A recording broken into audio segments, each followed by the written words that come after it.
안녕하세요. 마이크로 콘텐츠 기획과 효과성 제고를 위한 국내의 에듀테크 동향 및 전략에 대한 주제를 맡은 러닝 스파크의 정원입니다. 반갑습니다. 먼저 간단하게 제 소개를 하도록 하겠습니다. 러닝 스파크는 에듀테크, HR테크 관련된 리서치, 지식 베이스를 운영하고 있고요. 그리고 데이터를 기반으로 한 학습 경험 설계, 러닝 익스피리언스 디자인에 대한 부분들을 중심으로 사업을 운영하고 있습니다. 최근에는 포스코, 인사혁신처, 국가과학기술인력개발원 등등의 공공 HRD 영역의 데이터를 기반으로 한 서비스 운영 체제 수립, 그리고 학습 분석에 대한 프로젝트들을 지금 진행하고 있습니다. 오늘 말씀드릴 순서는 첫 번째 코로나19와 함께 글로벌 에듀테크 동향에 대한 내용들을 변화 움직임을 한번 말씀을 드리고요. 두 번째는 디지털 전환 그리고 기업 교육과 고등교육의 변화에 대한 부분들을 말씀드리겠습니다. 이 리서치를 하면서 이제 제가 궁금했던 내용들에 대해서도 마지막에 두 꼭지 정도 아젠다를 전달해 드리고 이 내용에 대해서 한번 같이 토론을 해볼 수 있는 시간이 있었으면 좋겠습니다. 어, 글로벌 에듀테크 동향에 대한 부분들을 이야기하기 전에 간단하게 우리 4차 산업혁명에 대한 부분들을 많이 들으셨겠지만 한 번 더 말씀을 드리자면 이게 자료는 크라우디아 골딘의 교육과 기술의 레이싱이라는 책에서 나온 자료인데요. 실질적으로 1, 2차 산업혁명 때와는 다르게 지금 4차 산업혁명은 지식의 양의 기하급수적인 성장과 함께 이 테크놀로지를 기반으로 한 전환적인 변화들을 가지고 오고 있습니다. 이 전환적인 변화들을 잘 수용해서 디지털 전환을 하는 국가들은 선도국이 되고 그리고 그에 따라 교육적 어떤 혁신을 통해서 창의 융합적 인력을 육성하는 국가들은 그 성장, 번영이 지속화될 것입니다. 그리고 사회적인 어떤 격차 문제도 잘 해결이 될 수 있을 것입니다. 그럼에도 불구하고 기술의 변화를 교육이 따라가지 못하게 되면 번영과 함께 사회적 어떤 문제들을 해결할 수 없는 그런 어떤 단계에 왔다라고 클라우디아 골디는 이야기를 하고 있습니다. 교육 시장의 규모는 약 10조 달러, 교육 훈련 시장 규모, 전 세계 교육 훈련 시장 규모를 보이고 있고요. 코로나 이전에는 약 4.8% 정도의 연평균 성장률을 보이고 있습니다.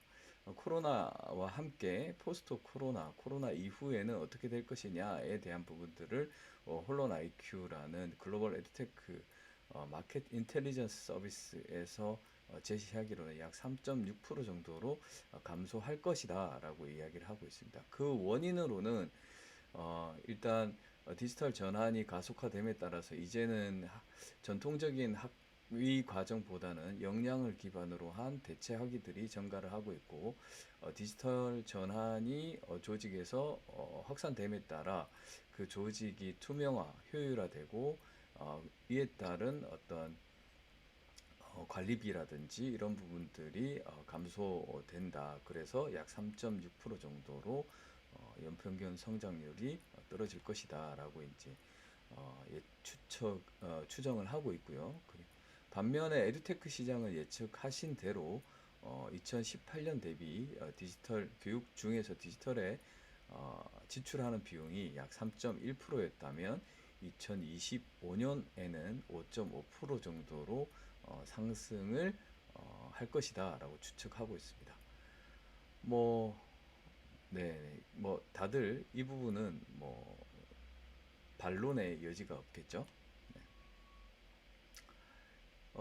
에듀테크 투자 현황을 말씀드릴 텐데요.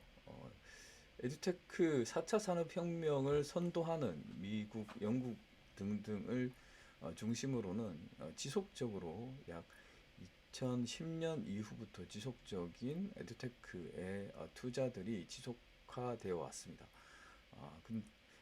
중간에 갑자기 빨간색이 2015년부터 강해지는 것들을 볼 수 있을 텐데요. 이때 중국이 그 부상을 하면서 강대국 중에 하나로 부상을 하면서 중국의 어떤 그 전 인민의 어떤 지적 수준, 교육 수준을 높이기 위한 에듀테크 도입을 정부 주도적으로 그 조성을 해왔고, 이에 따라서 투자 러시가 가속화되어 왔습니다. 그래서 2020년도에는 약 전 세계 에듀테크 투자의 약 60% 이상을 중국이 투자를 해왔습니다. 그럼에도 불구하고 2020년도 5월 23일 중국의 시진핑 정부에서는 사교육 규제라는 그 의결을 했고, 이 사교육 규제 안에는 온라인 교육의 비영리화, 그리고 온라인 교육의 에듀테크의 IPO 금지 등등의 철퇴가 내려졌습니다. 그 이후로 지금 이제 중국 지금 이제 2021년 3쿼터에서 보시는 오른쪽 맨 마지막 장표처럼 중국의 투자는 급격하게 감소가 되어 왔습니다. 왜 이 그래프를 보면서 저는 이런 생각을 했습니다.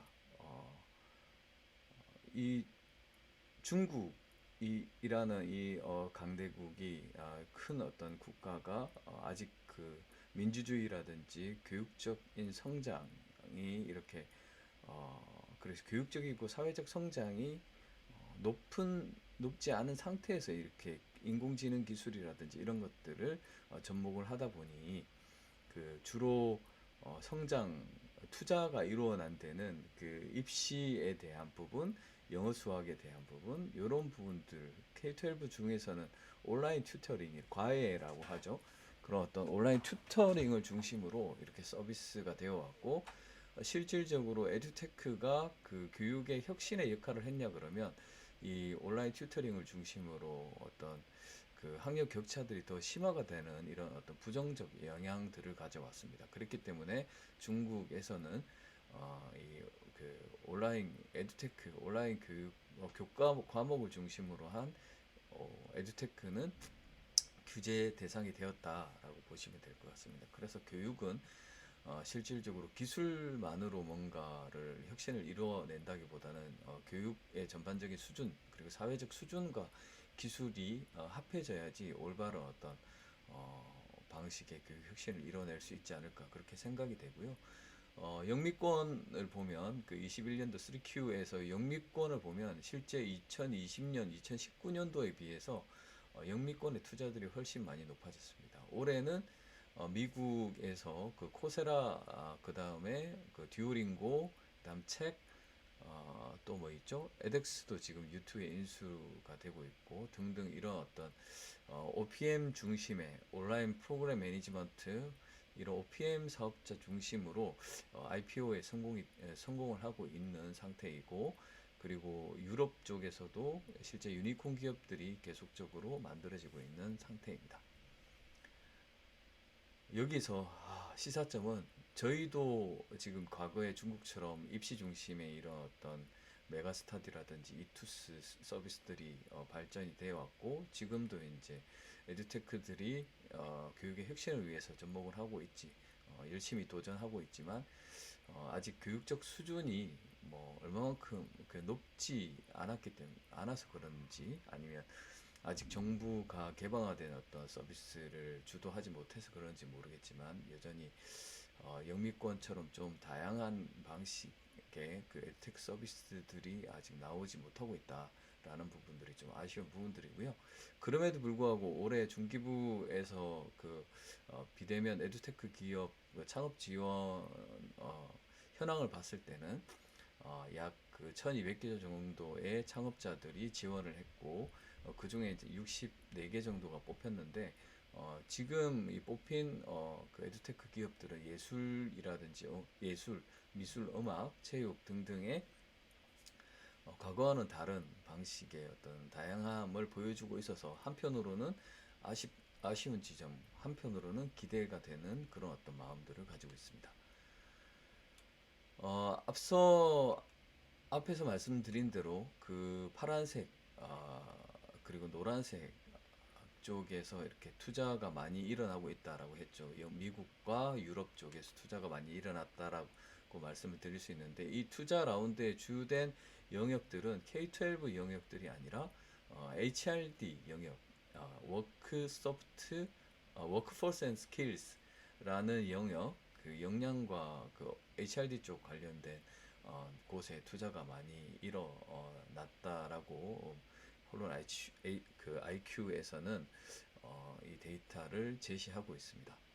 이 말인즉슨 디지털 전환과 함께 가장 빠르게 변화하고 있는 에듀테크를 도입하고 있는 곳은 지금 HRD 영역이고, HRD 영역에서는 괜찮은 도구들은 바로바로 사서 쓰는 그런 어떤 생태계들이 지금 이제 만들어지고 있다라고 볼 수 있겠습니다.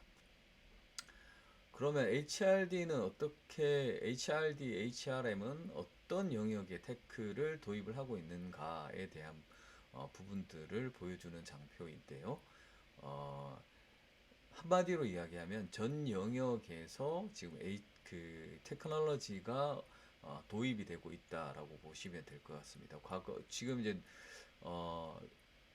중간에 있는 코퍼레이트 러닝에서 LMS가 대부분 우리 그 HRD에서 쓰는 그 플랫폼이었다라고 하면 과거에, 지금은 HRD 전 영역, 즉 그 웰빙 매니지먼트,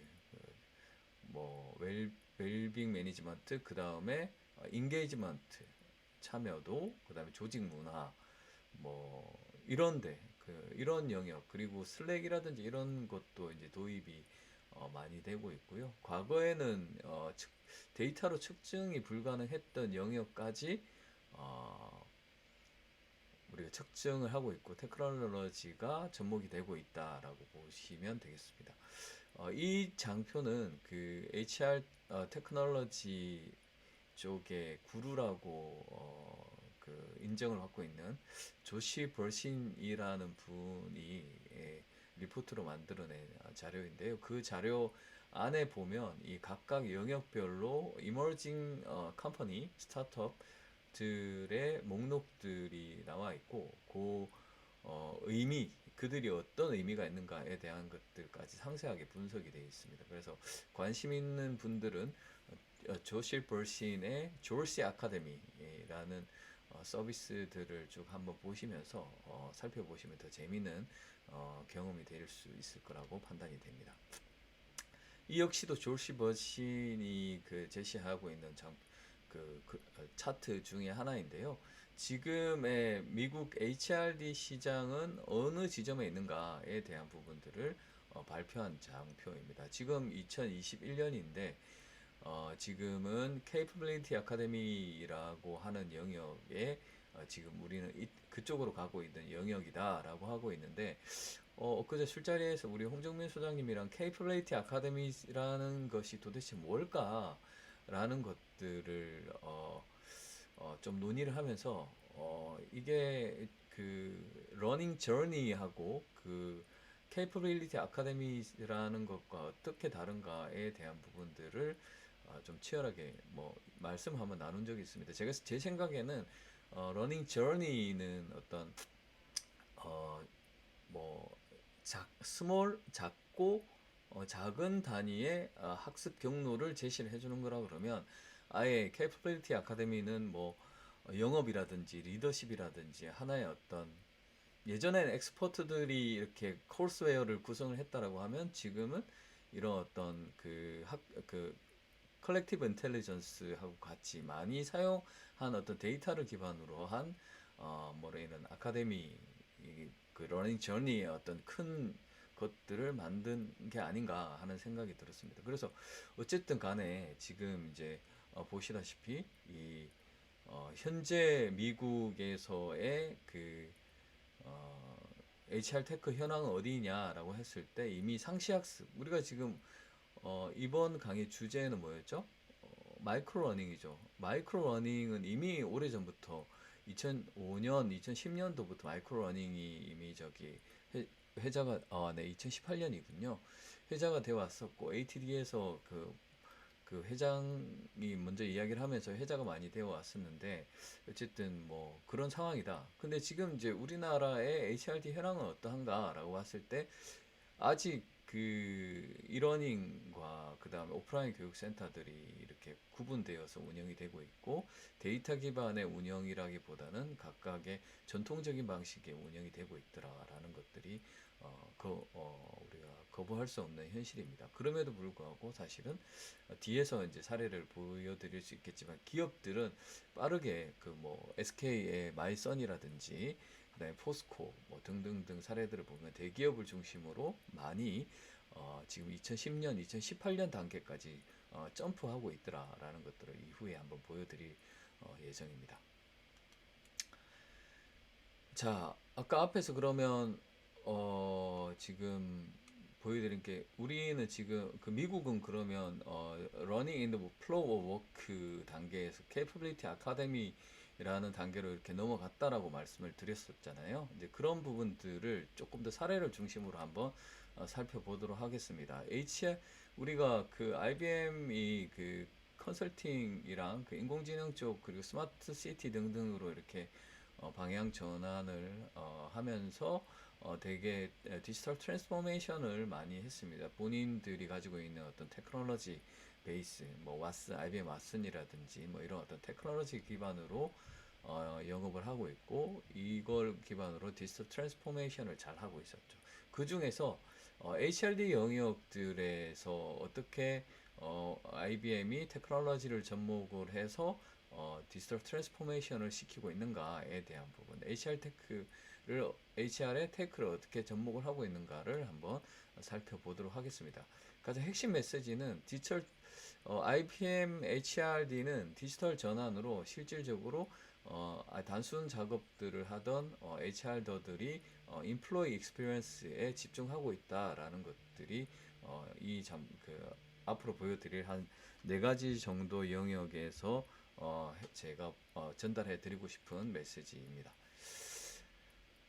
기존에는 이랬다고 합니다. 약 그 80% 정도 그러니까 HRD 직원들이 열심히 4년제 대학 나와가지고 IBM에 들어가기 위해서 대단히 많은 공부를 했을 텐데 이 친구들이 회사에 들어가서 거의 뭐 그 관리 영역에 거의 한 80% 정도의 업무를 했다라고 합니다. 근데 이 지금 테크놀로지를 접목을 HRD 쪽에 한 이후로 그 관리 업무는 자동화를 통해서 약 10% 정도로 줄였고 나머지는 Employee Service and Consulting 영역, 그 HRD의 본질적인 영역에 뭔가 할 수 있는 일에 집중할 수 있는 그런 어떤 환경이 만들어졌다고 하는데요. 어떻게 데이터를 기반으로 이렇게 테크놀로지를 접목을 했는가라고 봤을 때 실질적으로 이 전체 데이터들을 다 뭐 기존의 HR 인포메이션 데이터 웨어하우스와 그 다음에 버렸던 그전에는 활용하지 않았던 비정형 반정형적인 오퍼레이셔널 데이터들을 다 이제 뭐 저기 처리 데이터 레이크 데이터 웨어하우스 그 다음에 어나리틱스를 할 수 있는 그런 뭐 데이터 패브릭이라고 하나요? 모르겠네. 좀 더 봐야 되겠지만 어쨌든 이런 식의 데이터들을 체계적으로 잘 쌓았고 이 쌓은 데이터들의 지금 IBM 기술들을 직원의 성장 단계에 맞게끔 접목을 시키고 있습니다. 보시다시피 그 온보딩을 한 뒤에 그 직원들이 입직을 하죠. 입직을 한 뒤에 이 직원들의 어떤 인지적인 온보딩 툴들이 제공이 되고 그 다음에 그 참여를 높이기 위한 어떤 각종 그 인게이지먼트 플랫폼들이 제공이 되고 그 이런 어떤 성장 단계에서 부족한 부분들이라든지 뭐 이런 부분들은 이 데이터 아까 앞에서 지금 보여드렸던 이 여기에서 쌓은 데이터를 기반으로 지금 그 IBM Your Running을 통해 가지고 그 러닝 저니를 디지털 배지를 기반으로 이렇게 제공을 해주는 그런 단계로 전 영역의 기술들을 제공을 하고 있습니다. 이렇게 만들어진 기술들은 뭐 하나의 예로 어, 각 부서에서 각 부서의 팀이 있을 거잖아요. 팀이 어떤 미션을 달성하기 위해서 어떤 역량이 필요한가라는 부분들을 우리가 제시를 하게 되고 그 팀원 중에 이 역량 달성의 수준이 역량이 어느 정도 수준인가 그리고 역량 달성을 위한 노력을 얼마나 많이 했는가에 대한 부분들을 정확하게 정량적 지수로 제공을 하고 있습니다. 이렇게 만들어진 지표 대시보드들을 가시화된 대시보드들을 통해서 그 정량적 평가들을 할 수 있을 테고요. 이런 어떤 데이터를 기반으로 IBM은 IBM 유어 러닝을 통해 가지고 어, 개인별 맞춤화된 학습 환경을 제공을 하고 있고 특히 어, 이 각 내가 필요한 역량들이 쭉 러닝 저니의 형태로 쭉 만들어지고 그 러닝 저니의 그 마이크로 크리덴셜 자격 증명이라고 하죠. 그런 자격 증명을 배지 형태로 구현을 해서 IBM어라고 하더라고요. IBM어들이 학습해야 될 그런 그 역량에 대해서 배지 형태로 제공을 하고 있다. 지금 그 배지가 약 2,000개 정도 그리고 자격의 서티피케이션이 약 200개 정도 이게 작년 데이터이니까요. 올해 제가 추측컨대 한 그 정도 수준의 배지 마이크로 크리덴셜들이 만들어지지 않겠는 만들어 졌지 않겠는가 이렇게 추측을 하고 있고요. 실제 IBM은 약 7년째 이 디지털 배지 프로그램을 운영을 하면서 꽤 많은 그 370만 명 정도 전 세계 IBM어들이 자격 증명을 획득하면서 업무의 상시적 학습을 어, 어, 하고 있다라고 보시면 될 것 같고 현재도 약 그 161% 정도의 연평균 성장률을 보이고 있다라고 합니다. 더 재미있는 거는 이런 그 약 2천여 개의 배지들이 이제 오픈 배지라는 표준을 기반으로 그 자격 증명이 되어 있고 이 오픈 배지 플랫폼인 그 크레들리를 통해 가지고 IBM 배지들이 다른 기업에서도 활용이 될 수 있게 그런 식의 상호 운영 체제들을 가지고 있습니다. 이 IBM 배지뿐만 아니라 IBM어들은 AWS에서 제공하는 각종 다양한 배지들 역시도 본인들이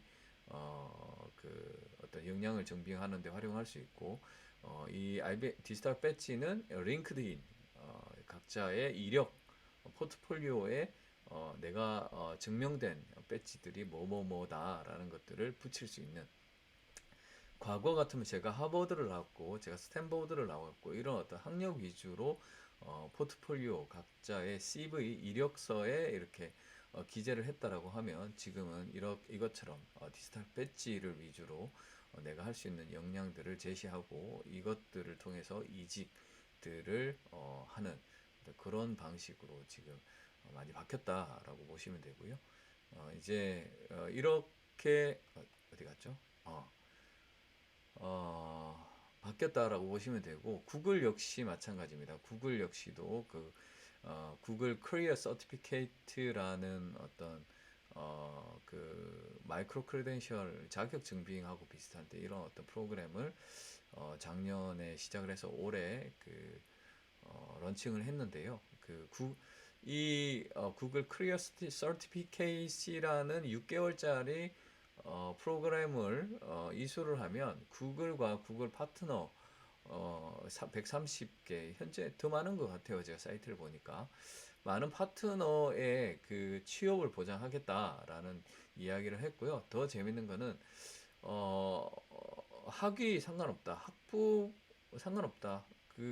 이 6개월짜리 프로그램만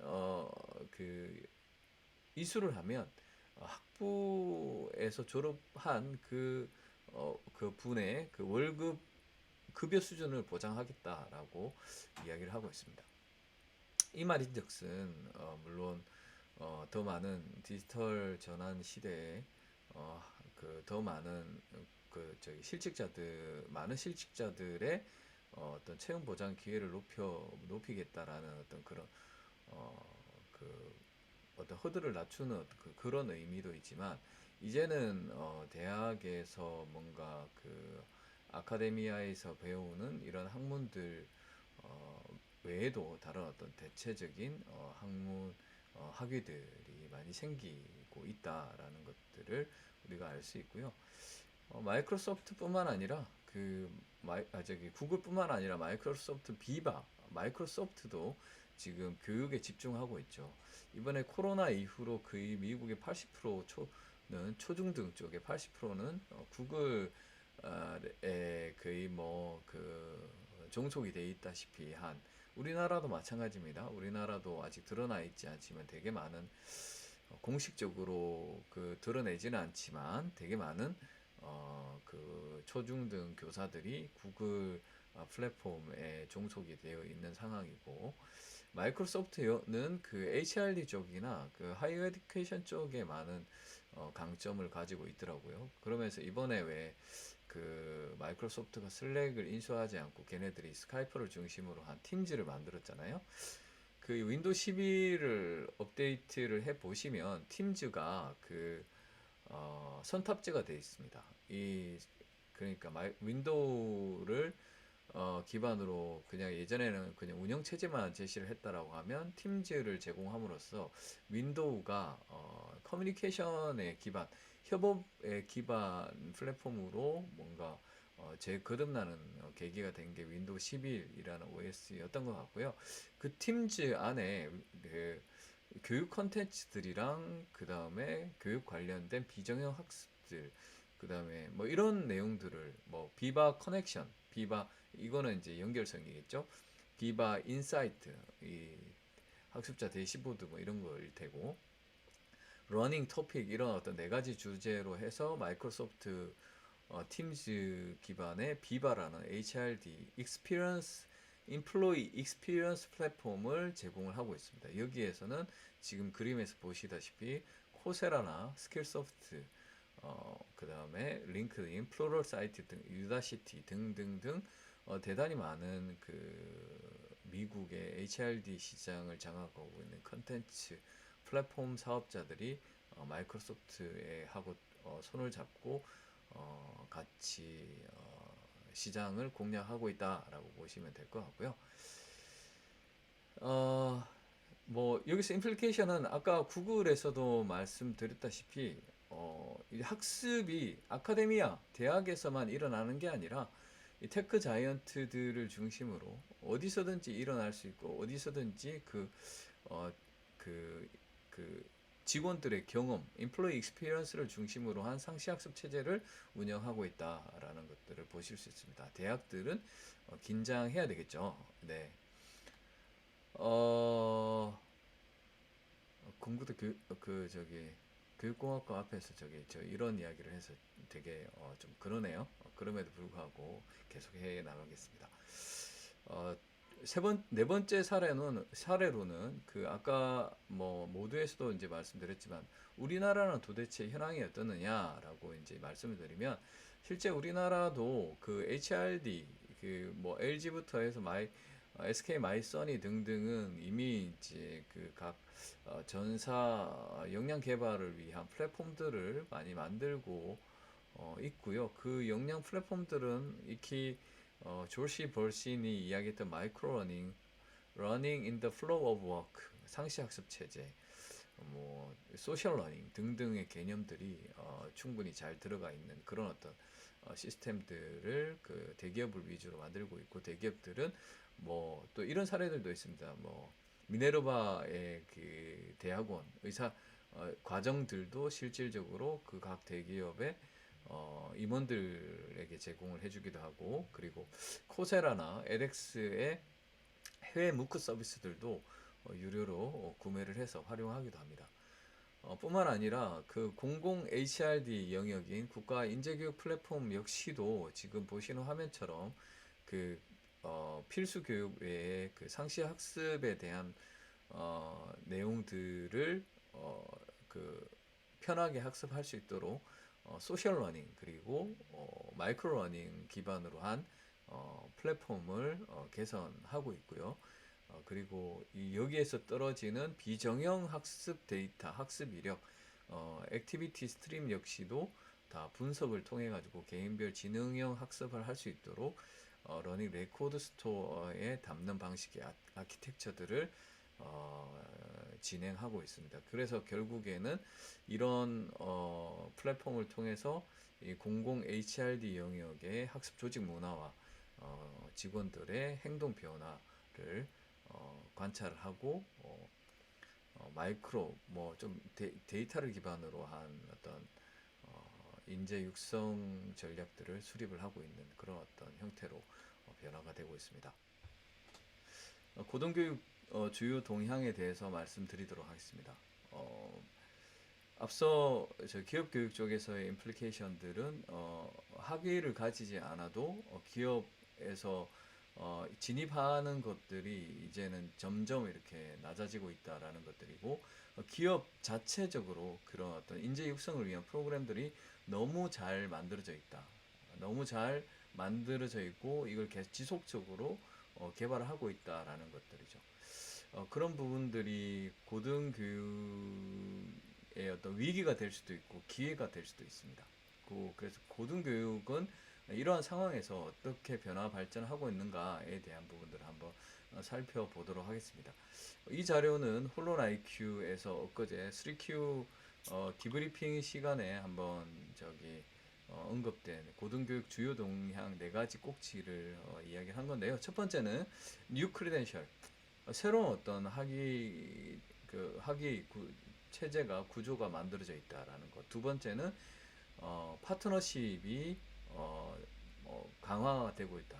뭐 예전에 뭐 이후 뒤에서 이야기를 하겠지만 교육의 핵심 영역까지 파트너십이 강화가 되고 있고 이 파트너십은 기업들이 들어오고 있다라는 것들이고 세 번째는 보더리스 컴피티션, 이 경계가 없는 어떤 무한 경쟁 체제로 가고 있다. 그리고 네 번째는 코로나로 인해서 이제는 그리고 기술의 발전으로 인해서 옴니 채널 러닝 관점이 경험들이 학습자들에게 제공이 되고 있고 기업들은 이러한 직원의 역량 강화를 위한 옴니 채널 러닝 컨셉들을 빠르게 받아들이고 있다라는 것들이 홀론 IQ에서 제시하고 있는 네 가지 고등교육의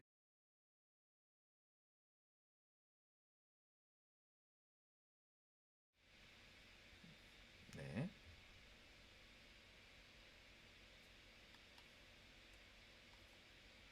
네. 첫 번째 뉴 크리덴셜인데요.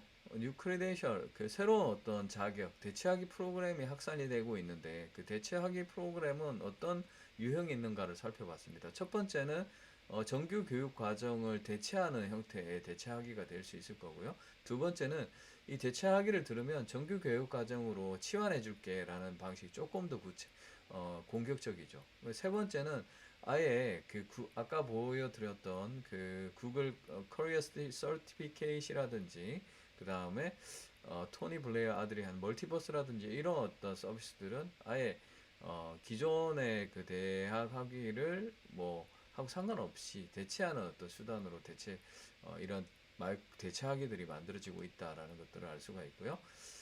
지금 이런 식으로 지금 이제 마이크로 앤 그 대체 크리덴셜의 지출들이 지속적으로 높아가고 있다라고 보시면 될 것 같습니다. 네. 특히 이 B2B 제일 위에 있는 부트캠프, 예를 들어서 이제 코딩 교육이라든지 람다 스쿨이라든지 코드 아카데미 등등의 부트캠프들은 아예 이제 미국 대학에서는 이들의 프로그램을 그냥 갖다 쓰는 어떤 사례들이 많다고 합니다. 그 다음에 전반적으로 그 대체학위 프로그램이 활성화되고 여기 시장이 커짐에 따라서 이 대학 교육 자체의 어떤 코스웨어의 변화, 대한 부분들도 적용하고 있고, 그리고 국가 자격 프레임워크들도 변화를 시키고 있다라고 이야기를 하고 있습니다. 아까 앞에서도 이제 말씀드렸던 대로 대기업 혹은 어떤 테크 자이언트들을 중심으로 한 글로벌 브랜드들도 그들이 그 역량을 높이기 위해서 만들었던 이 역량 프로그램을 대체학위 자격 형태로 제공을 함으로써 기업 간 공유뿐만 아니라 그 대학과도 이렇게 공유를 하는 그런 방식으로 이 경계가 무너지고 있다라는 어떤 그런 사례를 볼 수 있었고요.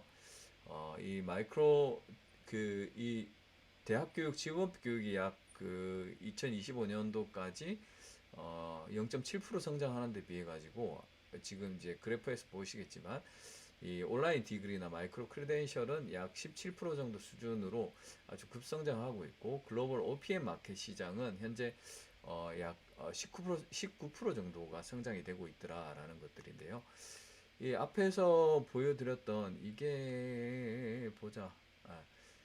뒤에 있겠다. OPM 마켓이 뭐냐라고 궁금해 하실 수 있을 겁니다. OPM은 오픈 온라인 매니지먼트, 아니다. 온라인 프로그램 매니지먼트를 OPM이라고 이야기를 하고 있고, 그 안에는 그 세 가지가 있습니다. 이게 컨텐츠, 온라인 컨텐츠, 온라인 코스웨어를 딜리버리하는 그 카테고리가 하나가 있고요. 두 번째가 부트캠프, 이 코드 아카데미라든지 뭐 아까 이야기했던 람다 스쿨이라든지 앱골 40이라든지 이런 어떤 코딩 교육을 하거나 이런 어떤 그 교육 프로그램을 제공하는 게 하나가 있고, 그 다음 마지막이 인터내셔널 스튜던트 패스웨이라고 해서 국제 학생의 어떤 학습 경로를 이런 그 어드바이즈 해주는 그런 어떤 마켓을 우리가 OPM 마켓이라고 하는데, 이 OPM 마켓은 급성장하더라. 왜 급성장했을까요? 코로나 이후로 전통적인 대학들이 우리나라와도 마찬가지 사이버 교육에 대해서 별로 관심은 없었는데, 이 디지털 코로나 이후로 이제 그 이러닝 사이버 교육이라는 것들을 받아들여야 되겠다라고 이제 판단을 했고, 그걸 이제 그 우리나라 같으면 그냥 또 정부가 여러 군데 대학에다가 만들어라 그러고 이걸 공유하는 어떤 그런 방식으로 하겠지만, 미국 같은 경우에 지금 이제 이 OPM 시장이 확대된 그 계기 중에 하나도 기존의 무크 서비스라든지 이런 어떤 플로럴 사이트 등등의 컨텐츠 딜리버리 하는 어떤 서비스들이 많았는데, 이런 어떤 서비스들을 그냥 내가 사가지고 와서 본인 학교의 역량과 결합해서 뭔가 더 시너지를 낼 수 있는 그런 방식으로, 얘들은 표현을 할 때 리프로그 전략이라고 하더라고요. 예, 그런 방식으로 이렇게 그 시장이 형성이 되어 있기 때문에 OPM 마켓은 약 19% 정도가 성장이 되어 있다라고 보시면 되겠습니다. 이 OPM 그 코세라 OPM 마켓이 커지니까 코세라도 이번에 왜 비영리에서 영리로 전환을 하고 IPO를 했잖아요. 그 코세라에 연세대하고 건양대가 아마 들어가 있는 걸로 제가 알고 있습니다. Education Works Nexus라는 타이틀이 두 번째 키워드였는데요. Public Private Partnership을 우리가 PPP라고 표현을 하죠. 기존의 PPP, 그 대학의 PPP는 어디 영역에 있었냐라고 하면 보안이라든지 주거 혹은 재무 등등의 교육의 본질적인 영역을 벗어난 부분들의 PPP가 있었는데, 지금은 이제 아까 기업에서 만들어진 배지 프로그램, 그리고 OPM 마켓, 이런 어떤 마켓에 있는 프로그램들이 대학의 교육에 아카데믹 코어 영역에도 파트너십을 하는 사례들, 그런 사례들을 볼 수 있었고요. 그런 형식의 추세였고, 그리고 이런 어떤 새로운 형태의 경쟁과 협력이 사실은 우리 그 뭐 국가 단위뿐만 아니라 어떤 국가와 산업의 경계를 넘어서 이렇게 새로운 형태의 학습 모형들을 제시를 하고 있더라라는 것들이었고요. 그리고 보시다시피 지금 이제 테크 자이언트들이 만들어진 디지털 트랜스포메이션 관련된 대체 학위들이 많습니다. 이런 부분들도 OPM 그 협력 새로운 어떤 OPM 사업에 그리고 대학의 전통적인 대학 교육에 같이 협력이 되는 형태로 보드리스 컴피티션이라는 주제에 해당이 되는 그런 어떤 사례라고 볼 수 있겠습니다.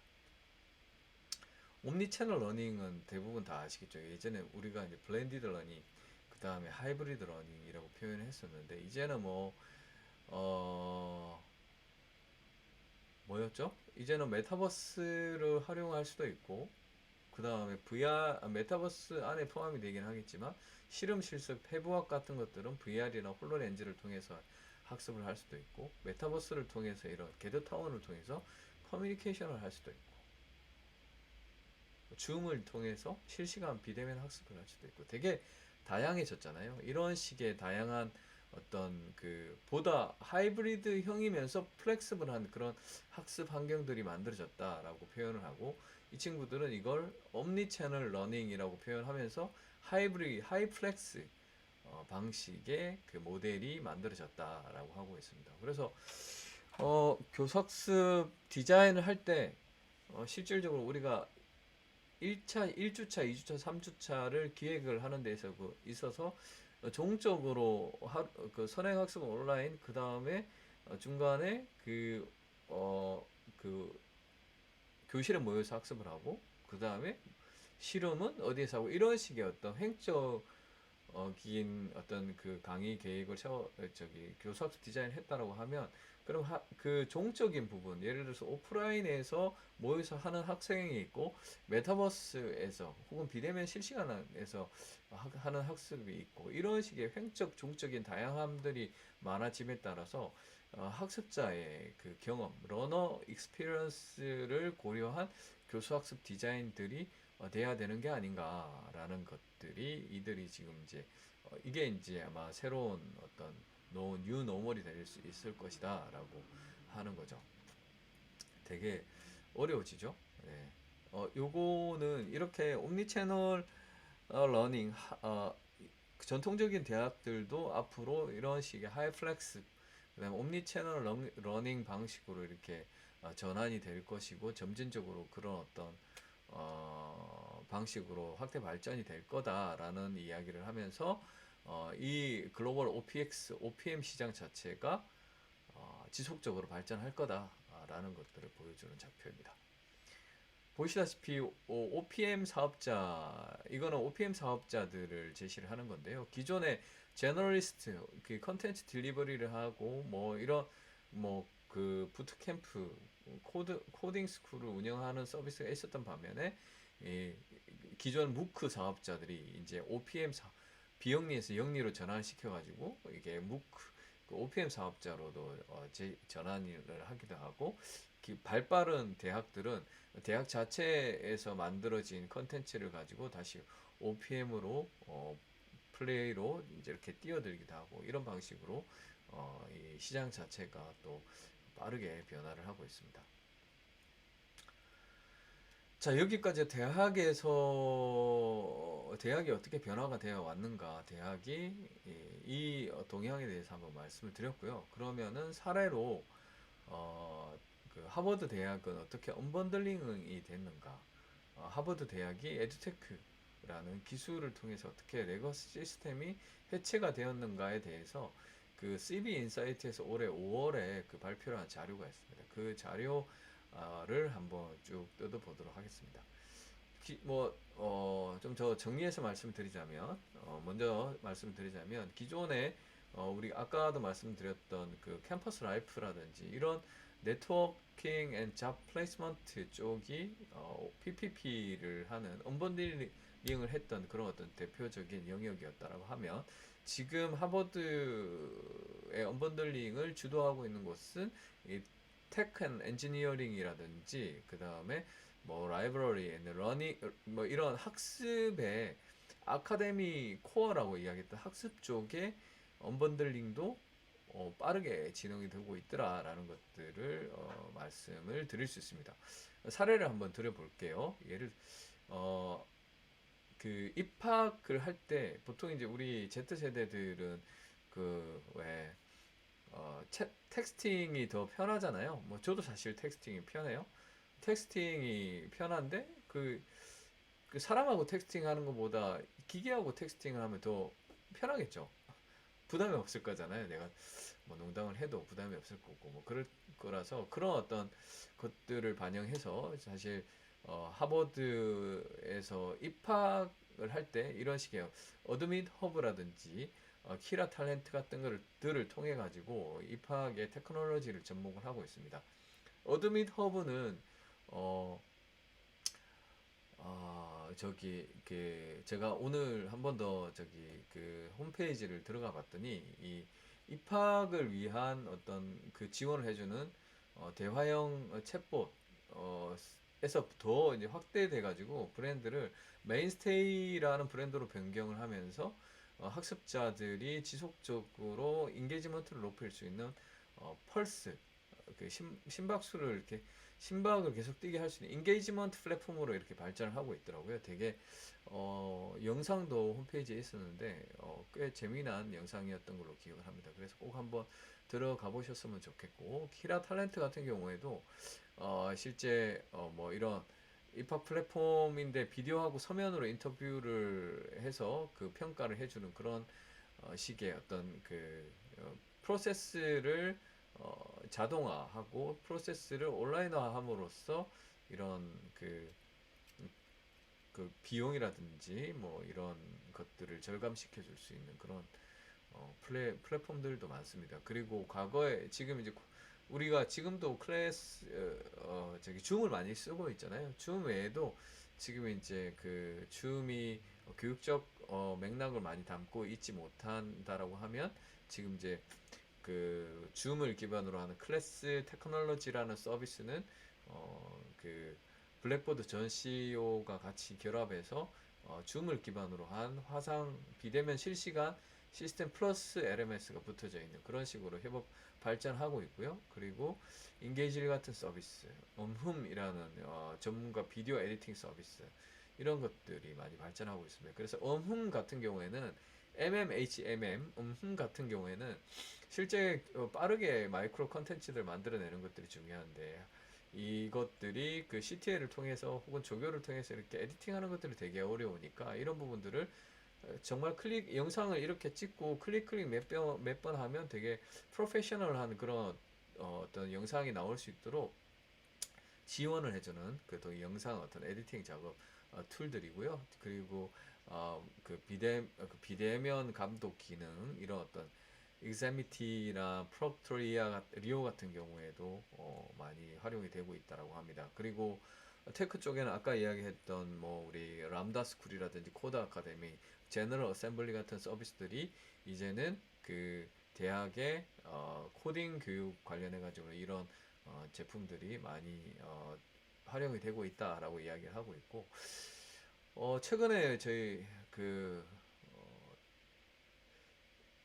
우리 이런 어떤 그 부트캠프를 하고 있는 대표님이랑 만났던 어떤 경험이 있는데 이 대표님 회사도 대학에서 뭐 꽤 많은 꼭지들을 맡아서 부트캠프를 운영을 하고 있더라고요. 아마도 이게 데이터가 조사가 되어 있지 않아서 뭐 모르겠지만 많은 부분 우리나라 대학들도 이런 그 디지털 전환과 관련된 여러 가지 프로그램들은 그 민간에 있는 그 서비스들과 결합하는 사례들이 있는 게 아닌가 하는 생각이 들었습니다. 이뿐만 아니라 실제 맨 마지막에 보시면 에브파이라든지 유윌 같은 경우에는 우리 뭐 학습뿐만 아니라 이 학습 저기 학생들의 그 멘탈 헬스 그리고 뭐 다양성, 포용 그리고 뭐 성폭력 관련된 그것들을 케어해주는 그리고 뭐 이런 것들을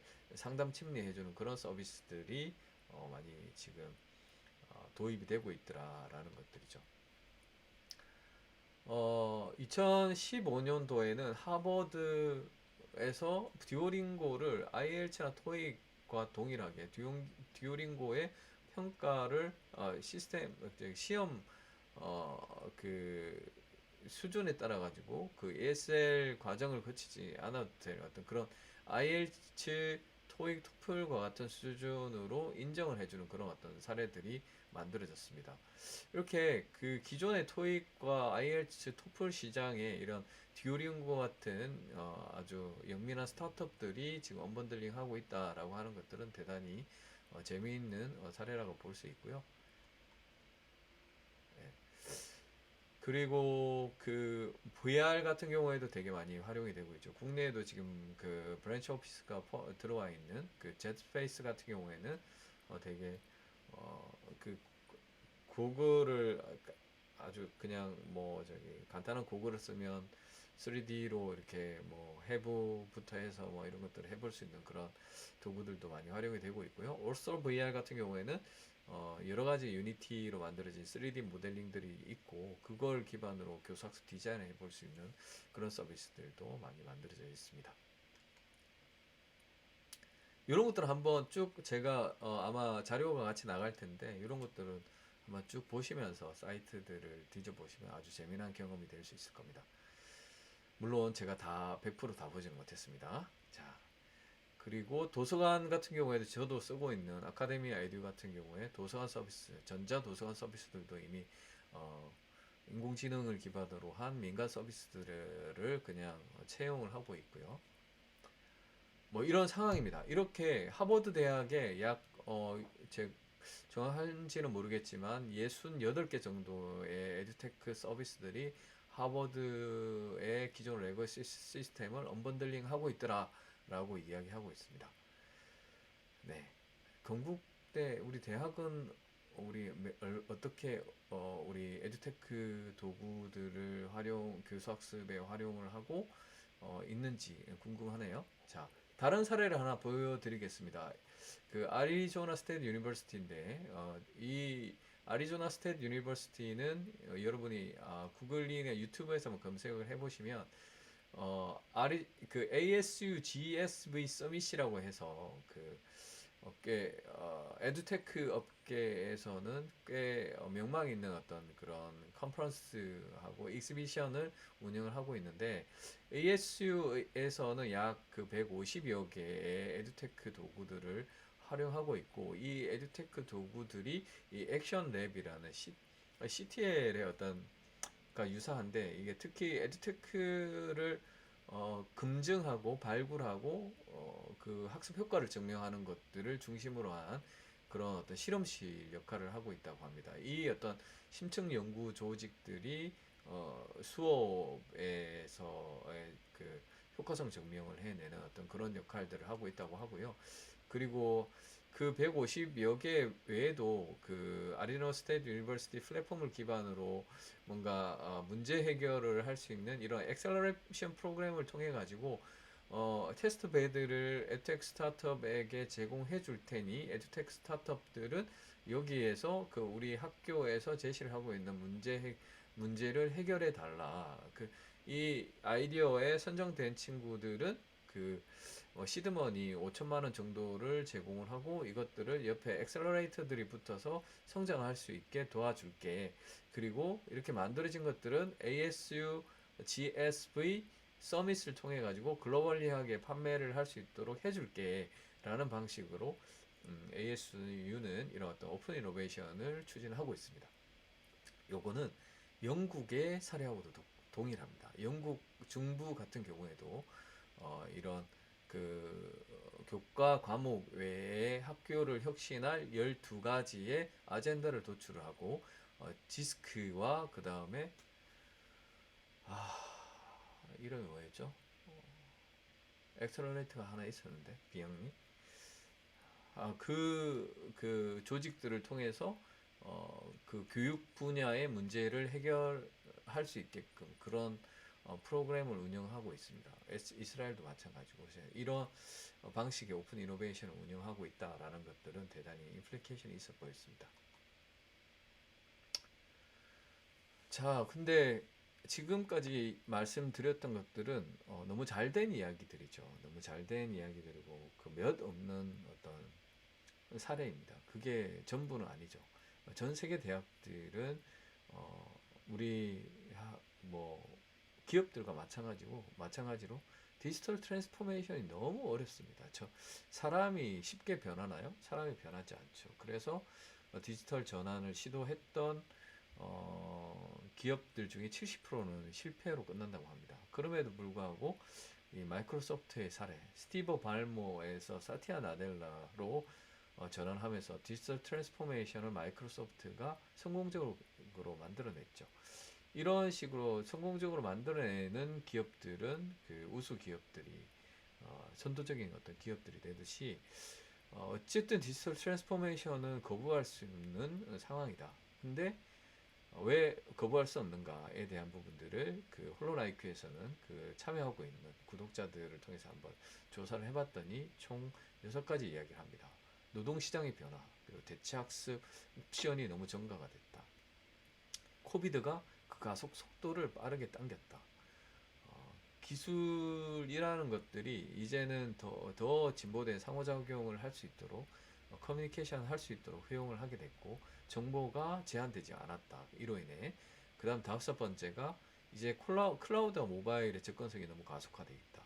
그리고 이제 정부는 대학에게 그 정책과 자금을 저기 손에 쥐고 빠르게 그 국가에서 요구되는 그런 어떤 인력 인재를 육성해라라는 것들이 고등교육의 대학이 디지털 트랜스포메이션을 거부할 수 없는 이유다라고 이야기를 하고 있습니다. 그럼에도 불구하고 다들 이렇게 쉽게 전환이 되나요? 되게 어려운 이야기죠. 그래서 홀로나이큐에서는 그 하이어 에듀케이션 디지털 케이퍼빌리티 프레임워크라고 해서 오픈 소스로 디지털 전환을 위해서 어떤 역량들이 필요한가, 그리고 그 역량에 필요한 뭐 관련된 도구들은 어떤 게 좋은가라는 것들을 지금 빌드업 계속 구축을 하고 있는 상황이고, 이 홀로나이큐 전에 이미 이 정말 정리의 달인 영국에서는 지스크 디지털 케이퍼빌리티 프레임워크를 통해 가지고 조금 더 홀로나이크보다는 좀 더 구체적이진 않으나 상세한 내용들이 있는 그 대학 고등교육들의 디지털 트랜스포메이션 가이드라인을 제시를 하고 있습니다. 그런 부분들을 우리 기준으로 해서 대학의 어떤 디지털 트랜스포메이션을 미국, 영국은 이렇게 가이드라인을 하고 있습니다. 우리도 잘하고 있겠죠? 자, 그래서 마지막으로 이 transformation are hard. 네. digital ones are harder라고 이야기를 하듯이 이 문장에 있듯이 되게 디지털 전환이라고 하는 것은 되게 어려운 일인데 한 번도 경험해보지 못한 전환을 이 X세대, 그 다음에 우리 그 위의 세대들이 해야 되니까 너무 어려운 거잖아요. 뭐 그럼에도 불구하고 이 디지털 전환을 꼭 성공적으로 이끌기 위해서는 떤 서번트 리더십, 그 다음에 뭐 카리스마 리더십, 모든 리더십을 통해서 사티아 나델라처럼 이렇게 트랜스포메이션을 해내는 것들이 정말 중요합니다. 그리고 이 어떤 그 디지털 트랜스포메이션 하는 데 있어 가지고 그 우리 리드도 잘하고 매스프레스도 잘하지만 영어 수학이라는 어떤 그런 인공지능이 그런 어떤 교과 영역에만 쓰일 게 아니라 우리가 교육의 어떤 혁신 전반적인 영역, 심지어는 뭐 교수자의 업무 경감이라든지 그다음 특수 교육이라든지 뭐 이런 쪽에도 기술이 많이 활용이 돼야 되고, 이런 기술들은 AI도 중요한 역할을 하겠지만 앞으로는 이런 AR, VR 우리 디지털 뉴딜 2.0에서 이야기하는 메타버스, 이런 어떤 기술들이 대단히 중요한 역할을 할 것이다라고 보여지고 있고, 특히 이 기술들이 어디에 접목이 돼야 되느냐라는 측면에서 봤을 때 우리는 이제는 더 이상 더 이상이 아닙니다. 더 이상이 아닙니다. 이제는 교과 과목 외에도 그 뭐 포시 역량을 높이기 위한 그런 방식, 그 다음에 아까 유일 뭐 이런 에버파이 같은 것도 보셨죠. 뭐 이 정서 멘탈 헬스 관리하는 거, 이런 것처럼 사회 정서 역량을 높이는 기술 쪽에도 어떤 기술이 활용이 돼야 될 것이다라고 보여지고 있습니다. 자, 여기까지가 제가 오늘 준비를 한 내용이고요. 제가 빠르게 그 1시간 안에 뭔가 좀 정리를 해보려고 이야기를 하긴 했는데 어쨌든 좀 동향에 대해서 잘 전달이 됐는지 모르겠습니다. 지금까지 이 내용에 대해서 어제 아마 우리 임걸 교수님도 동일한 내용들을 들으셨을 텐데 이런 이야기를 하면서 저는 궁금한 게 있었습니다. 자, 어, 졸시 버신이 HR 테크에서 이야기했던 그 Capability 아카데미아 이전에 러닝 저니라는 것들이 중요하다라고 했는데 이 러닝 저니라고 하는 거는 뭐 제가 이해하기로는 예를 들어서 뭐 R 분석, R 과정, 그 프로그래머가 되기 위해 데이터 분석가가 되기 위해서는 어떤 과정들을 어, 교사 설계를 해야 되는가에 대한 것들을 우리가 러닝 저니라고 표현을 한다고 하는데 그러면 데이터를 기반으로 한 러닝 저니는 어떻게 설계를 할 수 있지? 러닝 전이에 인공지능은 어떻게 접목을 할 수 있지? 라는 부분들이 좀 이야기가 됐으면 좋겠다. 한번 그 여러분들의 의견들을 아이디어를 한번 공유를 했으면 좋겠다. 제가 잘 모르겠어서 이제 드리는 말씀입니다. 그럼 그게 첫 번째 꼭지고요. 자, 아까 옴니 채널 러닝이라고 표현을 하면서 하이플렉스 학습 환경이라고 이야기를 했습니다. 그럼 그 중에서 메타버스의 교육적 활용에 대한 부분들을 어, 그 이야기를 했는데 그 육군 같은 경우나 뭐 메타버스는 되게 많은 네 가지 영역을 표현하고 있잖아요. 뭐 라이프 로깅, VR 뭐 등등 네 가지를 표현하고 있는데 휴넷 메타버스를 어떻게 활용하느냐라고 했을 때 휴넷은 그 커뮤니케이션을 할 수 있는 어떤 그런 LMS와 연관된 커뮤니케이션을 할 수 있는 학습 플랫폼으로서의 메타버스를 제시를 하고 있고 그리고 해부학이라든지 이런 쪽에서는 조작을 할 수 있는 어떤 실험 실습 용도로도 활용할 수 있고 그 다음에 뭐 육군 국방 같은 경우에는 전술 훈련 뭐 이런 마치 배틀그라운드 같은 그런 전투 모의 전투 가상 모의 전투를 통한 어떤 그런 훈련에서도 활용할 수 있다라고 하고 있습니다. 여러분들이 생각하는 그 하이플렉스 학습 환경에서의 메타버스는 어떻게 교육적으로 활용할 수 있을 거냐에 대한 아이디어를 한번 공유를 해보면 어떨까? 역으로 제가 한번 이 토의 주제를 한번 던져보는 바입니다. 네. 여기까지 제가 준비한 강의 내용이고요. 일단 뭐 너무 저기 말이 빠르고 두서가 없었더라도 일단 한번 저기 내용을 들어보시면서 좀 뭔가 배우는 게 있었으면 좋겠다는 생각입니다. 네, 고생하셨고요. 다음에 그 우리 질의응답 두 번째 질의응답 시간에 뵙도록 하겠습니다. 고맙습니다.